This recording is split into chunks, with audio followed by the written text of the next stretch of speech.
বিসমিল্লাহির রহমানির রহিম।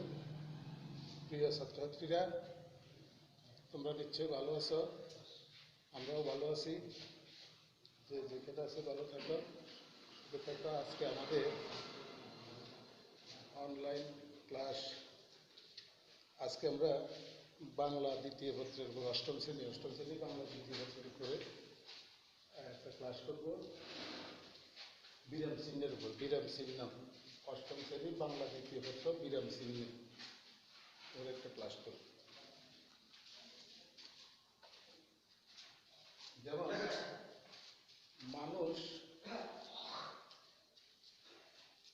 একটানা কথা বলতে পারে না, মানুষ একটানা কথা বলতে পারে না। কথা বলার সময় মানুষকে থামতে হয়, শ্বাস প্রশ্বাস নিতে হয়, বিশ্রাম নিতে হয়।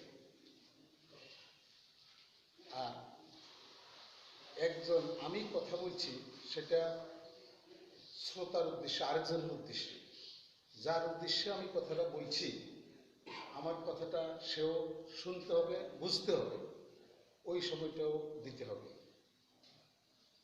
এই কারণে তদ্রূপ লেখার জন্য কতগুলি থামার প্রয়োজন আছে। ওই লেখা থামার জন্য যে আমরা কতগুলি চিহ্ন ব্যবহার করে থাকি, ওগুলোকে বলা হয় বিরাম চিহ্ন। থামার জন্য যে চিহ্নগুলো ব্যবহার করে থাকি, ওগুলোকে বলা হয় বিরাম চিহ্ন। এটাকে যদিও ছেদ চিহ্ন বলা হয়ে থাকে।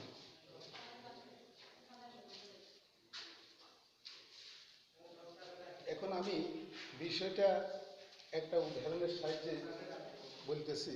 যেমন মনে করো, যদি আমরা কথার মধ্যে না থামি, মাঝে মধ্যে বিশ্রাম না নিই, তাহলে কি সমস্যাটা হয়? প্রথমত বাক্য সুস্পষ্টভাবে বোঝা যায় না। যেমন একটা জিনিস আমি দেখাই।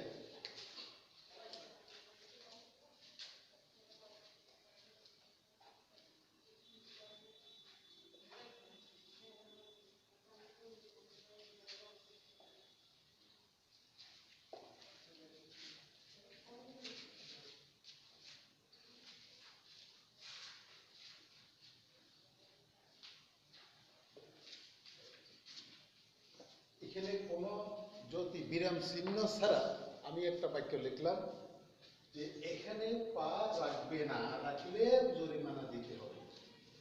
তাহলে এই যে কোনো চিহ্ন ছাড়া একটানা এই বাক্যটা লিখলাম, তাহলে এই বাক্যটা এখন এক একজনে এক এক রকম বুঝবে, এক একজনে এক এক রকম করবে।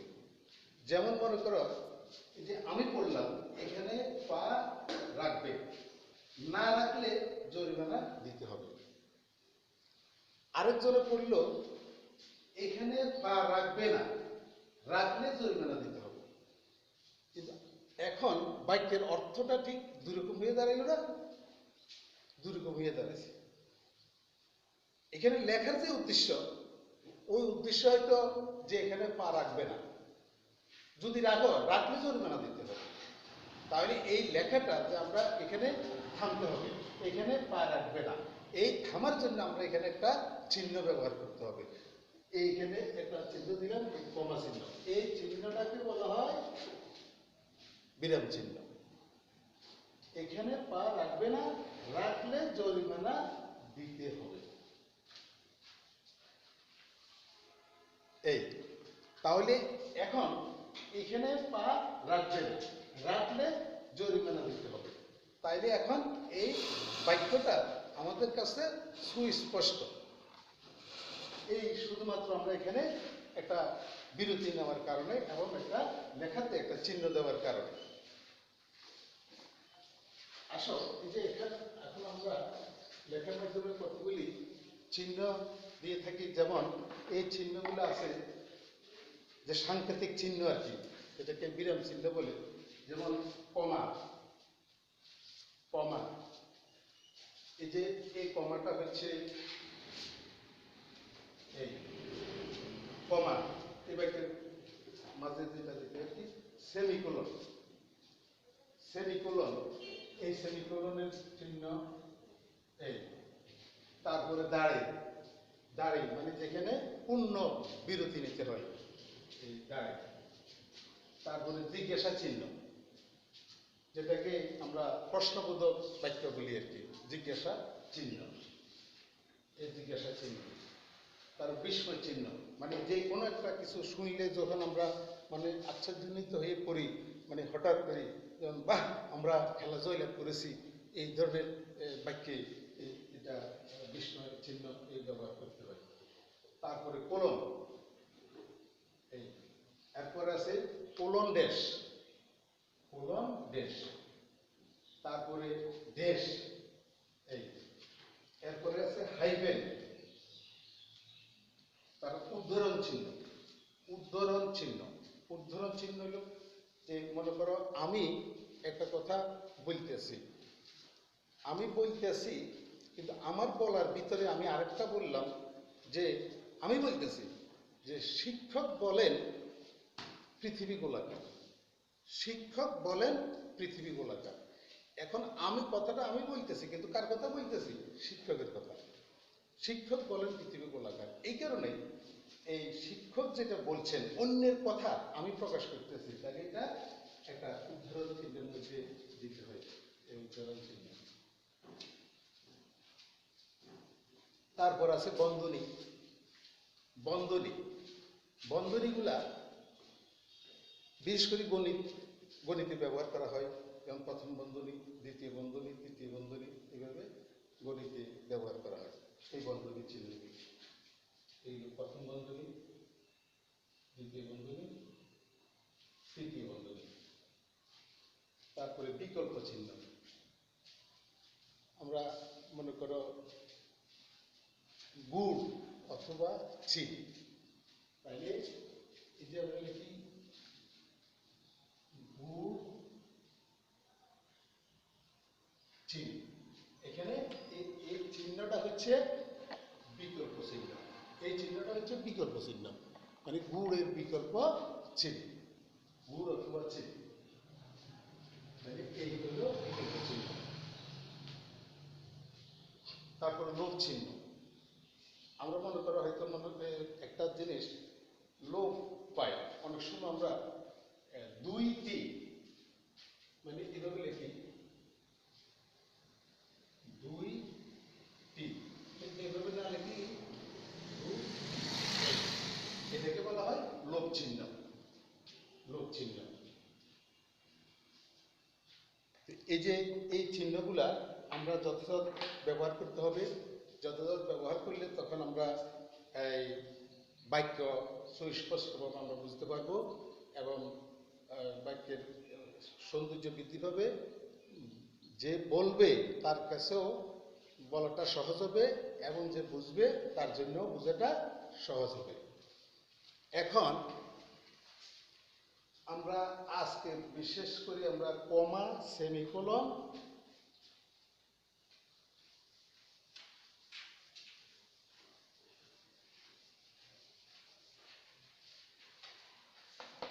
আজকে বিশেষ করে আমরা কমা, সেমিকোলন, কোলন ও হাইফেন সম্পর্কে কিছু বলবো। কমা একটা বাক্যে বিরতির মধ্যেও কতগুলি মানে বিভাজন আছে, যেমন অল্প বিরতির যখন প্রয়োজন হয় বাক্যে তখন কমাটা ব্যবহৃত হয়, অল্প বিরতির প্রয়োজন হলে বাক্যে কমা ব্যবহৃত হয়। যেমন এখানে বিরতিটা কি পরিমাণ হবে? 1 বলতে যে সময় লাগে, এক বলতে যে সময় লাগে এই পরিমাণ সময় বিরতি নিতে হবে। আর কমাটা এই কারণে ব্যবহার করা হয় বাক্যের অর্থ সুস্পষ্ট করার জন্য, বাক্যের অর্থ সুস্পষ্টভাবে বোঝার জন্য। যেমন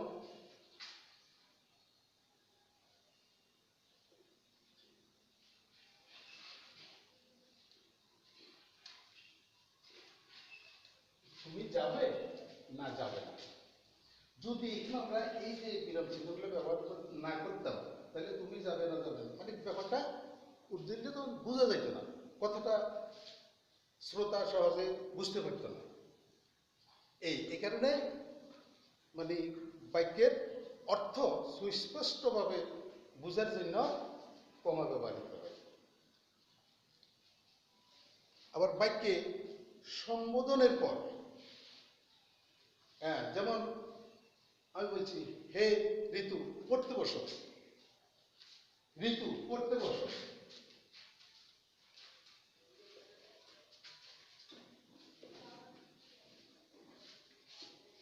পড়তে বসো, এই যে এখানে একটা কমা ব্যবহার করা হয়েছে।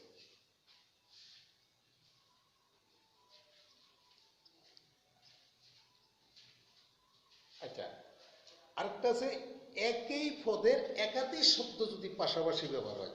একই পদের একাধিক শব্দ, একই পদের একাধিক শব্দ যেমন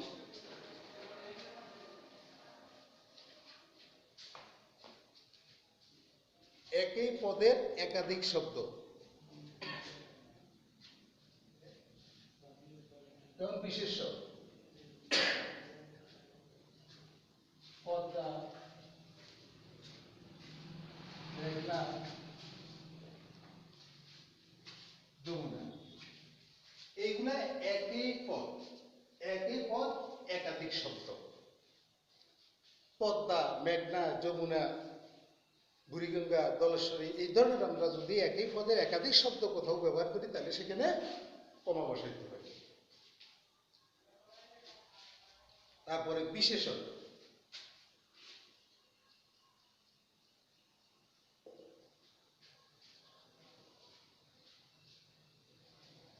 যেমন সুখ, দুঃখ, হাসি, কান্না, এগুলো হলো বিশেষণ পদ, একই পদের একাধিক শব্দ। একই পদের একাধিক শব্দ, এখানে কমা বসিয়ে দেখাতে হবে। তারপরে সর্বনাম,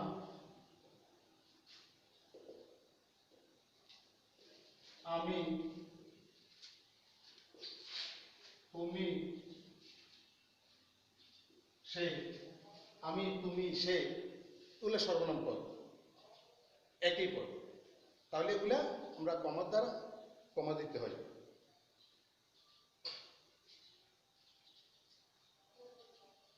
আবার একই ধরনের একাধিক বাক্য হইলে, একই ধরনের একাধিক বাক্য হইলে কমা দ্বারা বুঝাইতে হয়।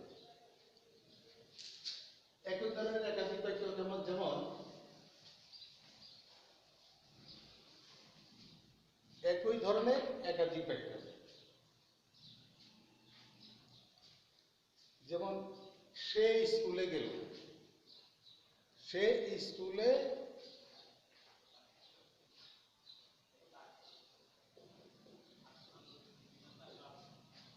ক্লাসে ঢুকলো,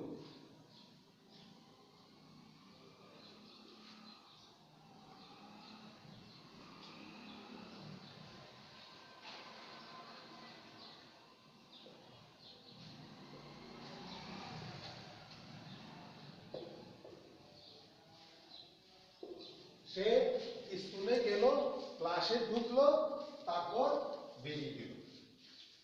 এই এগুলা একই ধরনের একাধিক শব্দ বাক্য, এগুলা কমা দিয়ে বুঝাতে হবে। একই ধরনের একাধিক বাক্য। আচ্ছা, এই গেল কমা। তাহলে এখন আমরা বলবো সেমিকোলন।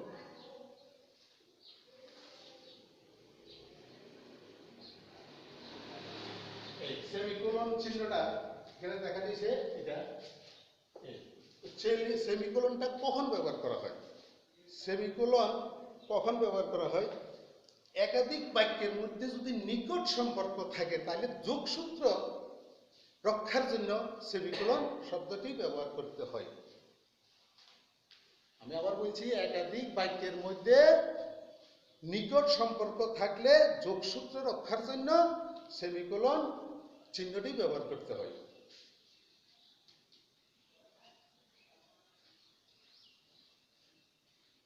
দুটো বাক্যের মধ্যে, যেমন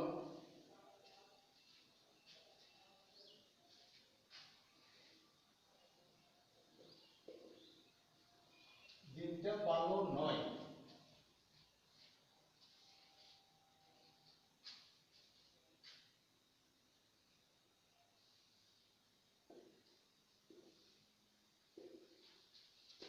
গরম পড়ছে, দিনটা ভালো নয়, গরম পড়ছে। তাহলে এখানে ভালো নয়, গরম পড়ছে, এই এটা একাধিক বাক্য, এখানে দুইটা বাক্য। তাহলে গরম পড়ছে, দিনটা ভালো নয়। তাহলে এই দুইটা বাক্যের মধ্যে সংযোগ স্থাপন, মানে একটার সাথে একটা সম্পর্ক আছে, এই সম্পর্ক বোঝানোর জন্য সেমিকোলন ব্যবহার করতে হয়। তারপরে আগে পড়া, পরে গল্প। আগে পড়া, পরে গল্প। তাহলে আগে পড়া, এই পরে গল্প, এখানে সেমিকোলন ব্যবহার করতে হবে। আগে পড়া শেষ করতে হবে, এরপরে গল্প করতে হবে, এখানে সেমিকোলন ব্যবহার করতে হবে। আচ্ছা, সেমিকোলন কতক্ষণ এখানে বিরাম দিতে হবে, থামতে হবে? আমরা আগে বলছি যে কমা বলতে এক বলতে যত সময় তত সময় বিশ্রাম নিতে হবে। সেমিকোলন এক দুইবার বলতে যত সময় তত সময় নিতে হবে, অর্থাৎ কমার দ্বিগুণ সময় নিতে হবে। সেমিকোলনে কমার দ্বিগুণ সময় নিতে হবে।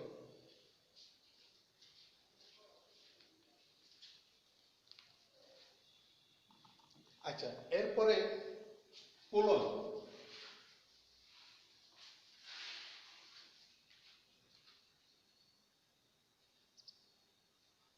এই কোলন, কোলন শব্দটা, কোলন এটা 1 সেকেন্ড থামতে হয়।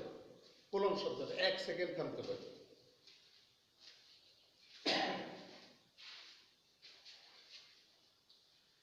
একটি অপূর্ণাঙ্গ বাক্যের পরে আর আরেকটি বাক্যের অবতারণা করতে হলে তাহলে সেখানে কোলন ব্যবহার করতে হয়।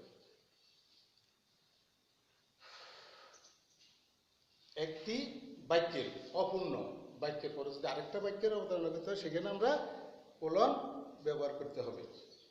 যেমন সবাই সাব্যস্ত হলো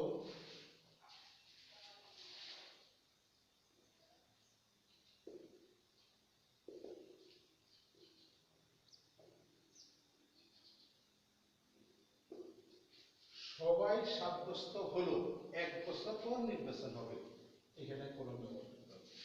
সবাই সাব্যস্ত হলো, 1 বছর পর নির্বাচন করতে হবে, এখানে কোলন ব্যবহার করতে হবে।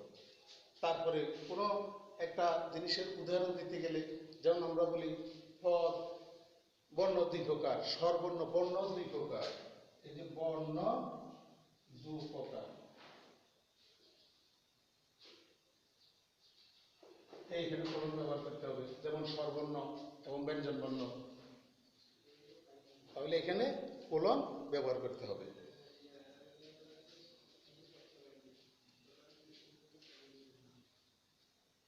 তারপরে হাইফেন,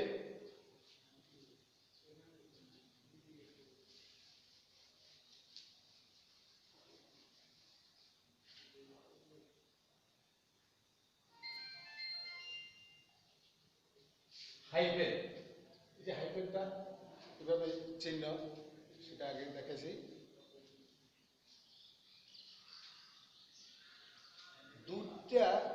দুইটি শব্দের সংযোগ বুঝাইতে হাইফেন ব্যবহৃত হয়।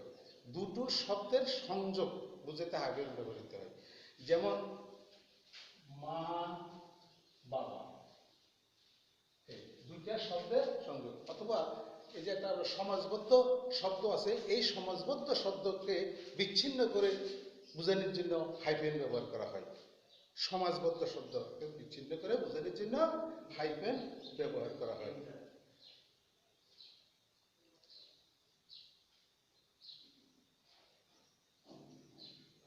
আবার একই ধরনের শব্দ ব্যবহারের ফলে, যেমন আমরা একই ধরনের শব্দ ব্যবহার করছি, যেমন নদ নদী, নদ নদী।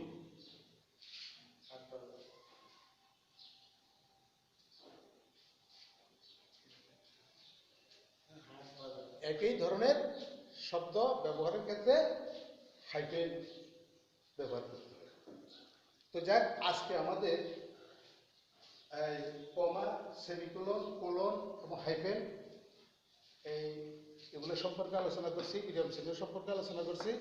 তো তোমরা বাসায় আর একটু দেখবা, ভালো করে দেখবা, জিনিসটা বোঝার চেষ্টা করবা, এবং এগুলো থেকে সামনে আমাদের যে পরীক্ষাগুলো হবে ওইগুলো ক্ষেত্রে, আর তোমাদের যে বাড়ির কাজ, মনে করো আজকে আমি এই যে বিরাম চিহ্ন, বিভিন্ন প্রকারের বিরাম চিহ্ন এবং বিশেষ করে কমা, সেমিকোলন, কোলন, হাইফেন সম্পর্কে আলোচনা করছি, এইটাই থাকবে তোমাদের বাড়ির কাজ। মানে আজকে যেটা আলোচনা করছি, আজকের এটাই তোমাদের বাড়ির কাজ। তোমরা এগুলো বাড়িতে সুন্দর করে পড়বে, বুঝবা, কাজ করবে।